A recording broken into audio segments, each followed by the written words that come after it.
नमस्कार। सबसे पहले तो मकर संक्रांति की हार्दिक शुभकामनाएं। लेकिन आज समझते हैं कि संक्रांति होती क्या है। साल भर में सिर्फ एक बार नहीं, 12 बार संक्रांति आती है, ऑलमोस्ट एवरी मंथ। संक्रांति को समझने के लिए हमें राशि यानी कि जॉडिएक साइन समझने पड़ेंगे।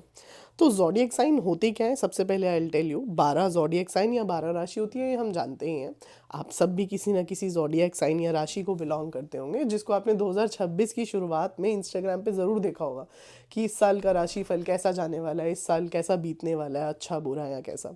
तो ये जॉडिएक है क्या? These are the addresses in the universe. जैसे भारत में आपका दोस्त कहीं रहता है तो शायद आप ऐसे बता देंगे ऊपरी स्तर पर कि वो दिल्ली, मुंबई, जयपुर या किसी प्रांत में रहता है। ऐसे ही यूनिवर्स में प्लानिटरी पोजीशंस बताने के लिए हम लोग जॉडियक को एज अ रेफरेंस यूज़ करते हैं। तो हम बताते हैं कि सूर्य कभी कैप्रिकॉन में है, सूर्य कभी एरीज में है, तो हम बताते हैं कि सूर्य की प्लेसमेंट कहाँ है। सूर्य एक जॉडियक साइन में लगभग 30 डेज बिताता है और पूरे साल भर में 12 जॉडियक साइन को कवर अप करता है। तो जैसे ही सूर्य एक जॉडियक साइन से दूसरे जॉडियक साइन में एंटर करता है तो उस समय को बोलते हैं संक्रांति, जो साल में 12 बार आती है। और जब वो स्पेशली मकर राशि यानी कैप्रिकॉन के अंदर एंटर करता है तो उसे बोलते हैं मकर संक्रांति, जो कि काफ़ी ऑस्पिशियस माना जाता है। तो मकर संक्रांति सिर्फ एक त्यौहार या तिथि नहीं है, ये हमारे ऋषि मुनि और पूर्वजों की गहन गंभीर समझ के बारे में बताता है अबाउट द यूनिवर्स। कैसे वो यूनिवर्स के बारे में छोटी छोटी चीज़ें और प्लेसमेंट्स को समझते थे। और सिर्फ इतना ही नहीं, अगर मैं आपसे पूछूं आपका दोस्त दिल्ली में कहाँ रहता है तो आप बता देंगे कि वो साउथ एक्सटेंशन पार्ट 1 में या फिर विवेक विहार में या फिर शादरा में रहता है।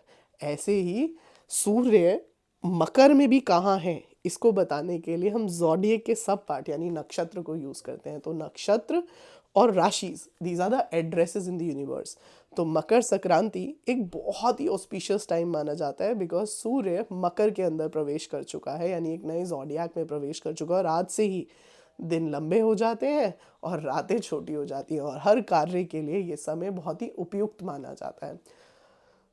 तो आप समझ रहे होंगे कि ये त्योहार जो हमारे कल्चर में बनाए गए, ये ऐसे ही नहीं बनाए गए, ये बहुत गहरी समझ के साथ बनाए गए हैं। समझने वाले तो हैं, बस कोई समझाने वाला चाहिए। तो नए बच्चे जो इन त्योहारों को इतना ध्यान नहीं देते, जो इन त्योहारों को इतना समझते नहीं, उन्हें साइंटिफिकली अगर समझाया जाए, अगर हम उन्हें ज़ोडिएक की समझ से समझाया जाए, और इसके अंदर कोई एस्ट्रोलॉजिकल नॉलेज होना ज़रूरी नहीं है, ये तो आम भाषा थी पुराने ज़माने की। पुराने ज़माने में आप किसी भी एरिया के पंडित जी के पास चले जाइए तो ये बातें तो आपको पंडित जी बता देते हैं।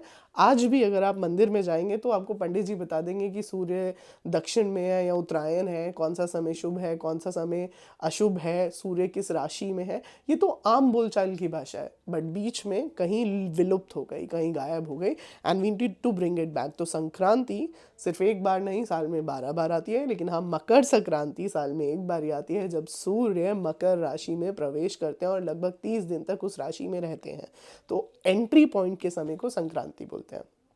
है ना इंटरेस्टिंग कल्चर। और सिर्फ संक्रांति ही नहीं, एकादशी साल भर में 24 बार आती है। शिवरात्रि साल भर में 2 बार नहीं, 12 बार आती है। और ये सब अलग अलग लूनर या फिर सोलर साइकिल्स को रिप्रेजेंट करते हैं। It is very interesting. समझने वाले लोग तो फॉर श्योर हैं, बस कोई समझाने वाला चाहिए। सी यू गाइस।